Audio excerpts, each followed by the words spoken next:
madaarka magaalada Berbera oo ahaa madaarada ugu waaweyn geeska Afrika ayaa dhererkiisu gaadhayay ilaa 6 kiiloomitir oo runway ah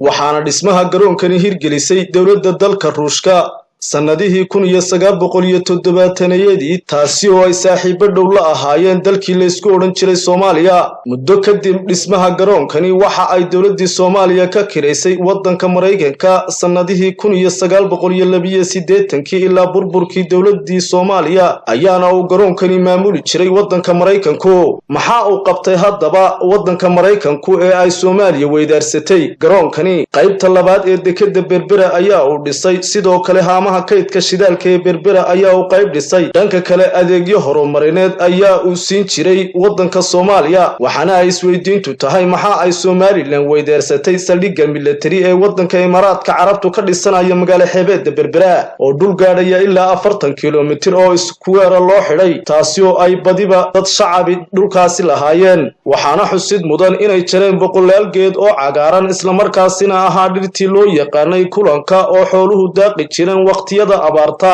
geesta kale shaqaalaha muruqmaalka ee gacanta ka shaqeeya ayaa boqolkiiba